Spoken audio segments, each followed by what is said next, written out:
Oh, ini mau konsultasi LPP yang untuk supervisi. Mohon dicek. Sekali Bu. Ya. Ini ada CT, ada ACT-nya. Kemudian ini ada modul ajar.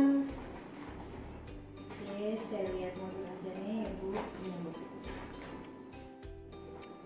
Lihatnya ya Bu. Alhamdulillah. Berkat bimbingan Ibu juga, Bu. Alhamdulillah sudah dicantumkan semua teman-teman. Sudah ada kotaknya, kelasnya, semuanya lengkap. Ini modul ajarnya ya? Iya. Berarti Bu Amni mengambil kelas 4 pakai kurikulum Merdeka ya? Iya.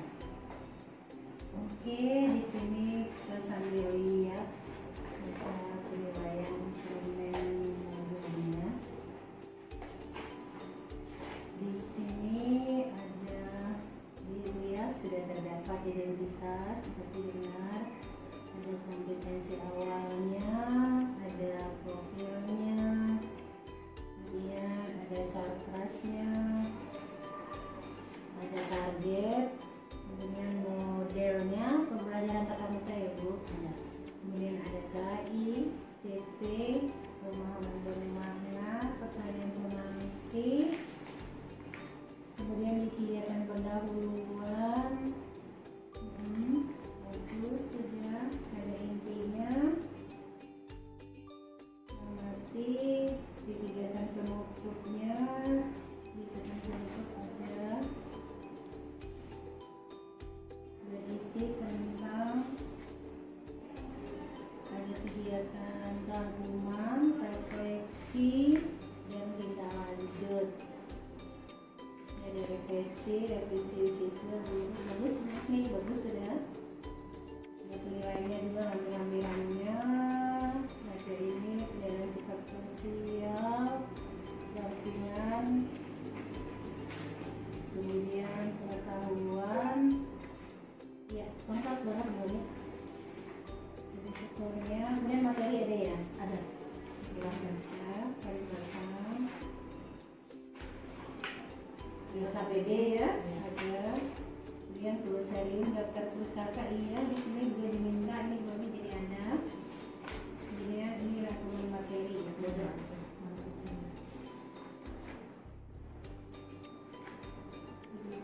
Aktivitas kelompoknya ya.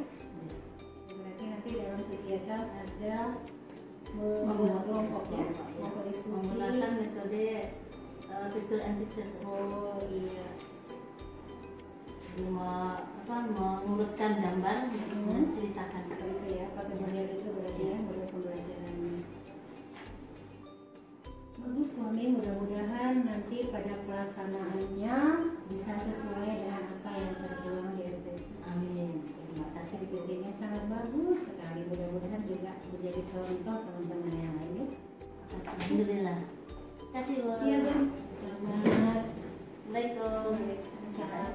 Ya, ini di sini aja Bu, biar Oh, saya teliti dulu lagi. Oke. Nanti saya cek lagi kalau ada yang kurang. Nanti saya informasikan. Terima kasih. Assalamualaikum. Waalaikumsalam.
balik. Semua itu namanya hukum alam. Semua akan merasakan. Tuh ya. Oke, ada lagi? Tidak ada. Oke, kita lanjut, kita masuk ke pelajaran 5, hijrah. Kisah hijrah Nabi Muhammad Shallallahu Alaihi Wasallam. Tadi kisah hijrah Nabi Muhammad Shallallahu Alaihi Wasallam. Siapa yang tahu apa itu hijrah? Ayo, sebelum kita ke materi pembuatannya, ada siapa tahu? Ada yang pintar sudah. Apa itu hijrah? Oke, Halimah. Memutuskan atau memindahkan. Ada lagi? Ada yang punya apa namanya? Jawaban lebih bagus? Tadi jawaban Halimah sudah bagus. Ada lagi? Halimah lagi jawab lagi, kurang puas dia ternyata. Kenapa Halimah?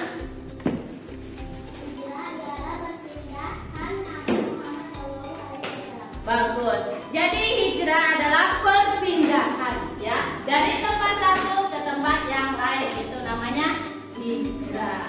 Ya, hijrah. Oke, tujuan pelajaran kita ya. Tujuan pelajaran yang pertama yaitu menjelaskan sebab-sebab Nabi Muhammad Shallallahu Alaihi Wasallam hijrah ke Madinah. Ini yang pertama. Yang kedua, ini tujuan kita ya, tujuan pelajaran kita menceritakan kisah peristiwa hijrah Nabi Muhammad SAW ke Madinah. 3, membuat alur cerita kisah perjalanan mulai gambar dan keterangan sederhana. Ini nanti anak-anak ini membuat cerita bergambar. Nanti ada tugasnya. Yang keempat yaitu menyimpulkan pelajaran di balik hijrah Nabi Muhammad SAW. Oke, itu adalah tujuan kita. Ya. Yang kelima, ya ada 6 tujuan kita kalau salah ya. Meneladani perjuangan Nabi Muhammad SAW dan para sahabat. 6, membiasakan sikap percaya diri, teguh pendirian dan bertanggung jawab. 7,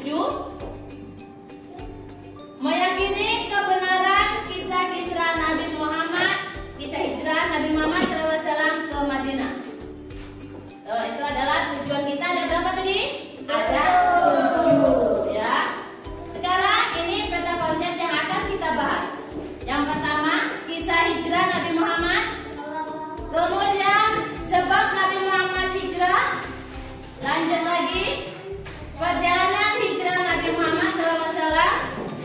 Dan yang terakhir adalah hikmah hijrah Nabi Muhammad SAW. Ini gambar apa?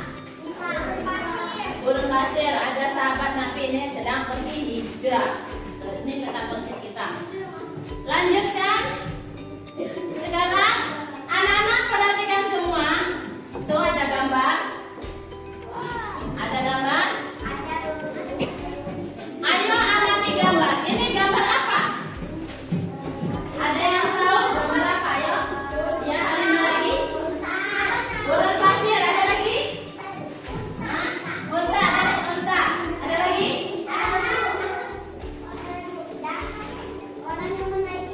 Orang mainan unta. Apa lagi? Danau. Oke.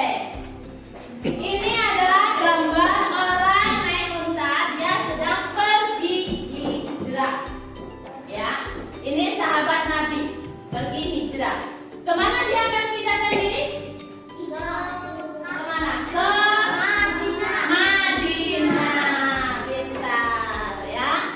Kemudian apa itu hijrah? Nih, arti hijrah adalah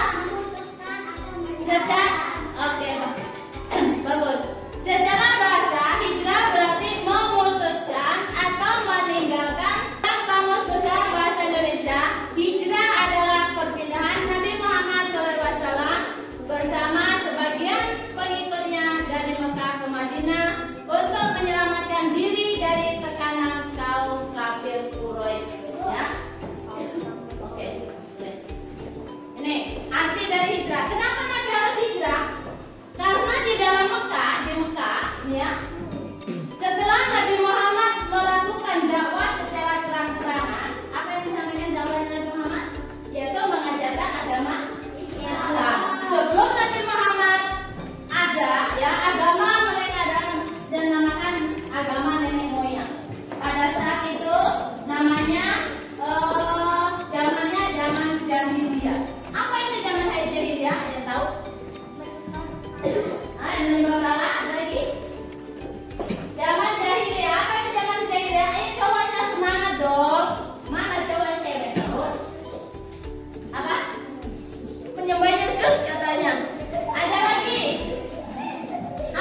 jahiliyah.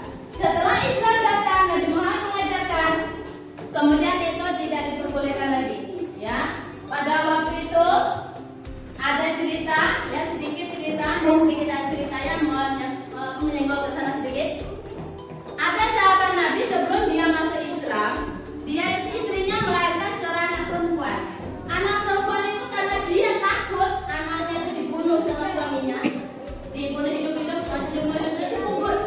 Jadi anaknya masih hidup, umur masih lucu-lucunya dikuburnya. Tuh, zaman dulu jahiliyah tuh di situ. Jadi perempuan itu tidak ada harganya, aib kalau melahirkan perempuan, katanya seperti itu. Kemudian dia tuh takut kalau anaknya dibunuh, bagaimana cara istrinya tadi? Dia mau anaknya itu didalami seorang laki-laki, seperti laki-laki, pakai celana, pakai apa? Pada suatu hari, ya anaknya sekitar umur 2 tahun, mamanya sedang pergi. Si anak minta pipis sama bapaknya. Pak, saya mau pipis, karena masjidnya diantar lah, ya diajak. Ternyata ketahuan kalau anak itu perempuan, langsung dibunuhnya. Gitu. Zaman tuh waktu itu zaman, makanya dikatakan zaman jahiliyah, langsung dari tanah kuburan dikubur hidup-hidup. Gitu. Zaman jahiliyah, dia masih sahabat Nabi itu masih belum masuk Islam. Setelah Islam datang, ya kemudian Nabi Muhammad ini mengajarkan berdakwah secara terang-terangan, terjadilah suatu konflik, orang-orang kafir Quraisy itu tidak mau, takut kalau agama nenek moyangnya digantikan dengan ajaran Nabi Muhammad, ajaran yang baru kata mereka, ya. Nah, sekarang tahukah kamu apa sebab Nabi Muhammad hijrah ke Madinah? Ada yang tahu? Ayo, ada yang bisa bantu ibu dulu? Sebabnya adalah menyebarkan agama Islam. Ada lagi? Ayo laki-lakinya masa cemen, aduh, mana jannah alimah. Ayo, laki-lakinya mana laki-lakinya? Oke, sebab Nabi Muhammad hijrah, ya. Beberapa peristiwa yang terjadi yang menjadi penyebab pendorongnya Nabi Muhammad untuk hijrah. Yang pertama, dakwah Rasulullah di Mekah ini banyak pertentangan dari kaum Quraisy, itu ya, orang atau dakwahnya itu kurang berkembang. Kenapa kurang berkembang? Karena banyak penolakan orang kafir Quraisy, ya. Kemudian setelah wafatnya istri dan paman Nabi Muhammad SAW yaitu Khadijah dan Abu Thalib, kaum kafir Quraisy semakin keras menentang kaum muslimin. Mereka menolak, berani melakukan penyiksaan dan perampasan terhadap orang-orang yang mengikuti ajaran Nabi Muhammad SAW. Keadaan kaum muslimin saat itu sangat tertekan, ya, sangat tertekan. Kemudian kenapa tertekan? Karena disiksa. Siapa yang mengikuti ajaran Muhammad disiksanya, tuh ya. Jadi mereka itu tidak leluasa beribadah. Tahu apa itu leluasa? Apa ya leluasa itu? Apa leluasa? Ayo lagi. Apa leluasa? Leluasa itu bebas, tidak bebas dia beribadah. Kenapa? Karena selalu ditekan oleh kaum kafir Quraisy. Yang kedua, sebab yang kedua, jaminan keamanan dari penduduk Madinah, yaitu bayat Aqabah secara permintaan penduduk Madinah. Pada musim haji tahun ke-11 Kenabian, beberapa penduduk Madinah yang sedang melaksanakan haji bertemu dengan Nabi Muhammad SAW di Aqabah. Apa itu Aqabah? Ayo, apa itu Aqabah? Tunggu ada di sini. Aqabah adalah sebuah tubuh batu yang terletak di antara Mina dan Mekah. Tuh, ya. Sampai sebelumnya makin buat. Kalau mungkin ada yang mau tanya sebelum kita lanjutkan sebab ketiganya, boleh tanya dulu kalau ada yang nggak dipahami. Ada? Oke. Pada kalau ada kita lanjut. Pada musim haji tahun ke-12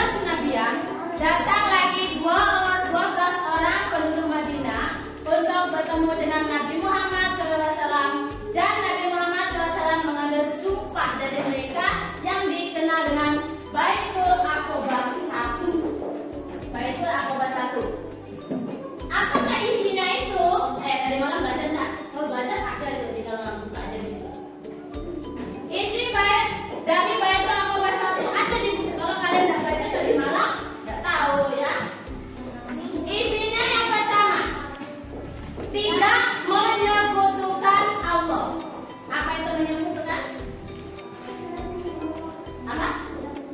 Tidak. Tidak menyembah Allah. Ada lagi. Menyekutukan Allah itu apa? Tidak menyekutukan Allah. Yang dipertanyakan, menyekutukan itu apa? Menyekutukan Allah itu apa?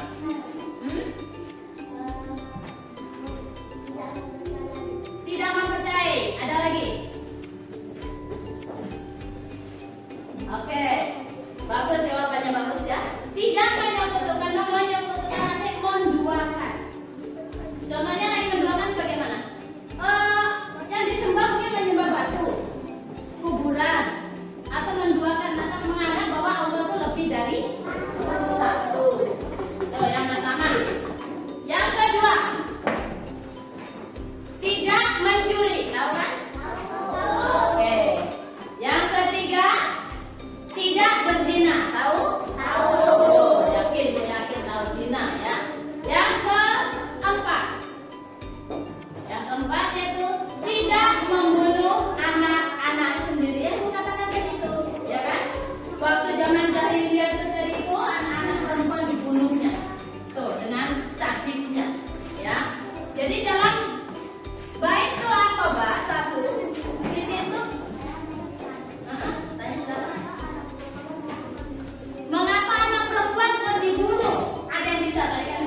malu. Biarkan aja mereka menggonggong, biarkan dia menghina-hina, tapi kita tetap jaga. Tuh ya. Yang kelima yaitu menolong dan melindungi Nabi Muhammad SAW sebagaimana mereka melindungi diri dari keluarganya, dan balasan bagi mereka adalah surga. Itu. Ini adalah isi Bayatul Aqabah 2. Ada berapa? Ada 5. Coba sebutkan. 1.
Nabi Muhammad.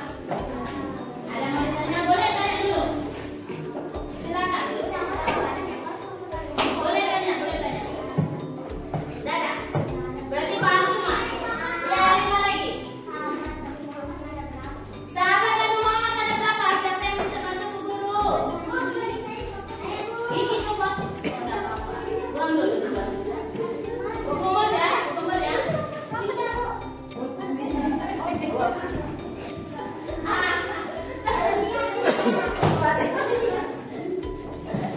Sahabat Nabi Muhammad itu sebetulnya banyak ya, yang terkenal ada Ali bin Abi Thalib, ada Umar bin Khattab, ada lagi Abu Bakar As-Siddiq ya. Tuh. Iya, itu gambarnya ya. Oke, tadi berapa jumlahnya? 3. Oke, ada Abu Bakar, ada Ali, ada Umar, ada Utsman, ada ya. Lebih dari 3. Ya. Ada yang ditanya? Ya. Berapakah nama anak Nabi Muhammad? 7. Berapa? 7. Oke. Ada yang jelas nama anaknya Muhammad yang akan hijrah? Hijrah Nabi Muhammad sama yang tadi. Ada lagi? Kalau ada kisah di perjalanan hijrah Nabi Muhammad SAW ke Madinah. Setelah Baitul Aqabah yang kedua, Nabi Muhammad SAW mengizinkan kaum muslimin melakukan hijrah ke Madinah. Melihat kaum muslimin melakukan hijrah ke Madinah, kaum kafir Quraisy menjadi geram dan marah. Ya, melihat orang hijrah ini. Ini gambar apa ini? Ini gambar orang kafir Quraisy sedang merencanakan sesuatu. Apa sesuatu itu? Yaitu sesuatu itu walaupun yang jahat, yang ingin mencelakakan Nabi Muhammad dan berikutnya ini sedang berdiskusi. Dikumpulkan semua pemuda-pemuda Quraisy. Ya. Nah, semua kabilah dalam suku Quraisy kemudian mengirimkan wakilnya untuk memberikan cara melenyapkan Nabi Muhammad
tidur nyenyak, tetapi sebenarnya tanpa merasa sadar Nabi Muhammad keluar rumah, ya, yaitu meletakkan segenggam tanah di kepala masing-masing para pemuda tersebut sambil membaca firman Allah, yaitu surah Yasin.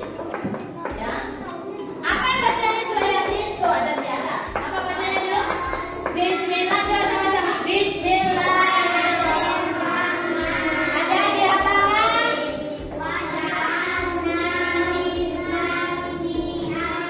Halaman nomor 1.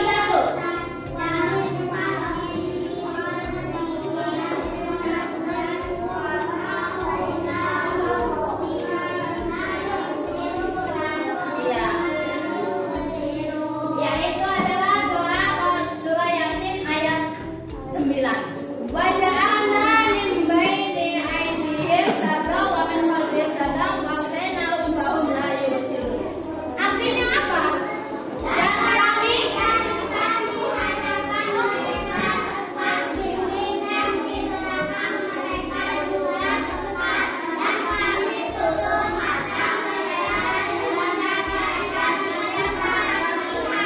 Oke. Itu adalah arti dari surah Yasin ayat 9. Kemudian tadi belum terjawab ya, kenapa Ali ini kok disuruh tidur di situ? Kenapa tadi? Karena ya Ali ini disuruh kenapa Ali disuruh tidur menggantikan Nabi? Iya, karena Nabi sudah tahu kalau dia mati akan dibunuh oleh orang kafir Quraisy. Jadi Nabi Muhammad ini menyuruh Ali bin Abi Thalib untuk tidur di pembaringan beliau dengan menggunakan selimut yang biasa beliau pakai, supaya orang kafir Quraisy itu ada gambarnya itu ada masih Muhammad di situ aman, katanya. Besok pagi dibunuh dia, hanya begitu ya. Itu rencana. Tapi dengan seizin Allah, ya akhirnya disuruhlah Nabi Muhammad keluar, walaupun di dalam ruangan sudah dikelilingi orang kafir Quraisy itu ingin mencelakai. Nabi Muhammad keluar ruangan, ya keluar dari kamar rumah itu dengan membaca surah Yasin ayat 9. Yaitu jadi mereka Allah itu menutup mata mereka, walaupun Nabi Muhammad lewat dia tidak melihat. Itu ya. Itu karena ditolong oleh Allah Subhanahu wa Ta'ala ya. Karena Nabi Muhammad ini Ali itu karena Nabi Muhammad akan dicelakai oleh orang kafir Quraisy. Kemudian Allah melalui malaikat Jibril menyuruh Nabi Muhammad untuk apa? Menyuruh Ali bin Abi Thalib tinggal atau tidur di kamar beliau. Paham? Ada yang mau ditanya? Kemudian keesokan hari mereka sungguh terperanjat karena hanya baru mengetahui bahwa yang mereka juga Nabi Muhammad adalah Ali bin Abi Thalib yang ketika dirinya bersikeras menjawab ini ya, ditanya pada saat itu ditanya ini, Ali ini ditanya kemana Muhammad? Saya tidak tahu. Kemana Muhammad? Tetap dia mengatakan saya tidak tahu. Kenapa bilang begitu? Karena ini melindungi Nabi Muhammad. Jadi Ali bin Abi Thalib adalah seorang pemuda yang sangat berani pada saat itu. Ya, berani walaupun dibunuh karena kamu tidak takut. Yang penting niat dia adalah melindungi Nabi Muhammad. Iya, alasannya ingin mendapatkan surga. Tuh ya.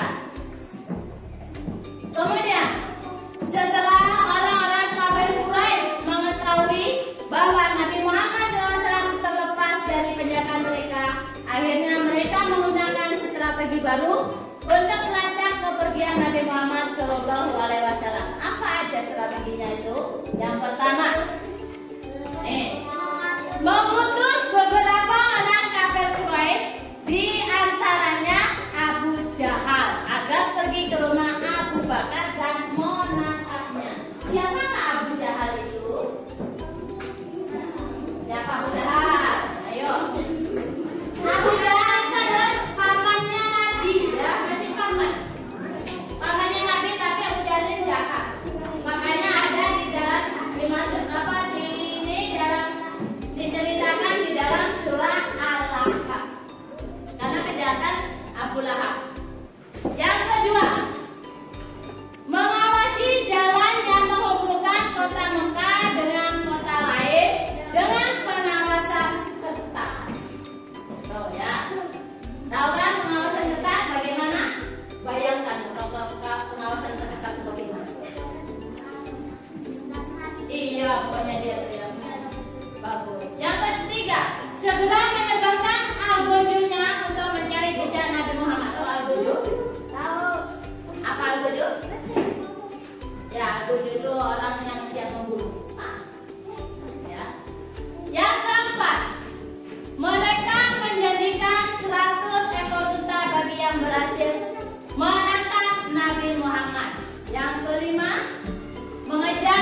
karena Abu Bakar takut kalau dapat atau didapatin orang kafir Quraisy yang sedang mengejar.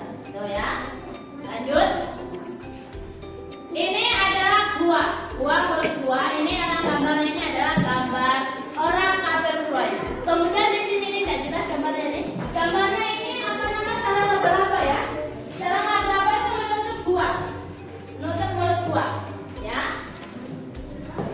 Dengan izin Allah Subhanahu wa taala, pada waktu yang cepat, mulut gua telah terpenuhi sarang laba-laba. Sehingga mereka menduga bahwa Nabi Muhammad SAW dan Abu Bakar tidak mungkin berada di dalamnya. Jadi Allah terdengar izin Allah, langsung burung disuruh, "Hai burung, kamu bertelur di depan situ. Ini ada burungnya juga ya, ini burung bertelur.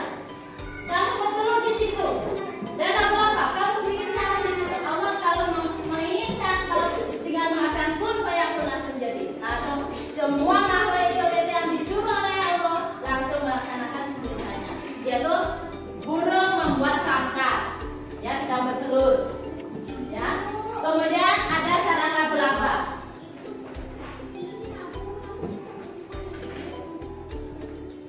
Nah, kemudian ini dengan izin Allah ya. Jadi orang-orang kafir Quraisy melihat oh ada sarang laba-laba, ada burung bertelur di situ, sedang orang, oh tidak mungkin. Ini pasti Muhammad ada di sini. Padahal Nabi Muhammad dan Abu Bakar ada di dalamnya. Itu cara Allah menyelamatkan nabinya. Ya. Jadi langsung laba-laba membuat ini sarang. Burung membuat sarang dan bertelur dan sedang mengerat di situ itu dekat mulut gua sini. Jadi orang kafir Quraisy ini menduga oh tidak mungkin. Kalau seandainya Muhammad tadi masuk situ dengan Abu Bakar, pasti sarang laba-laba itu akan rusak. Tuh ya. Kemudian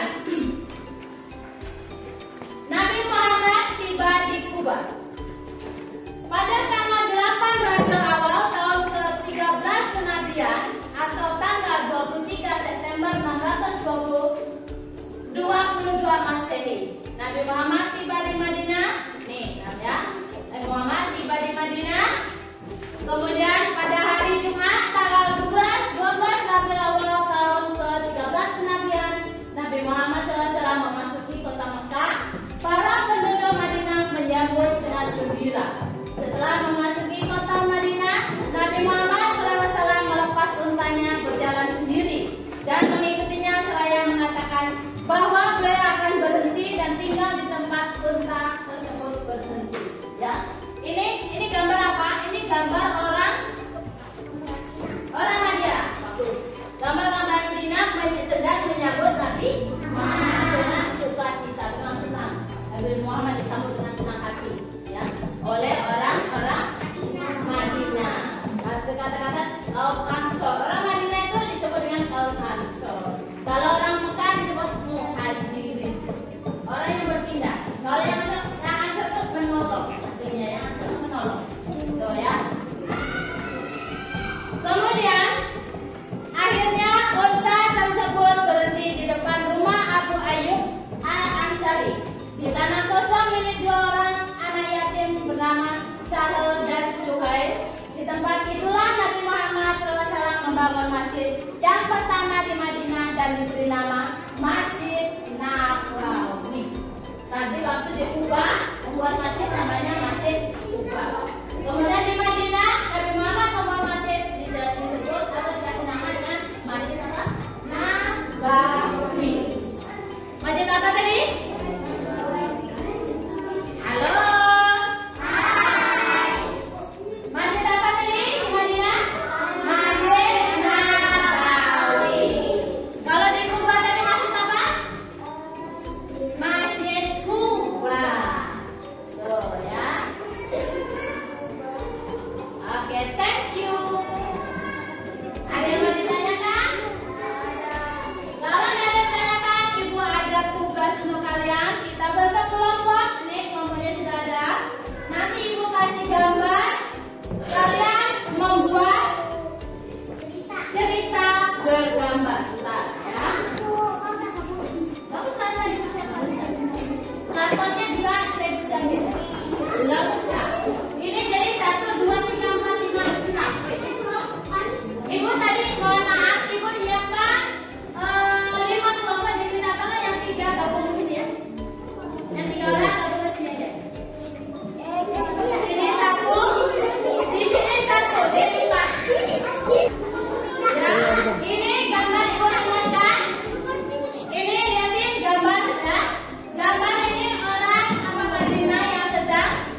bagus.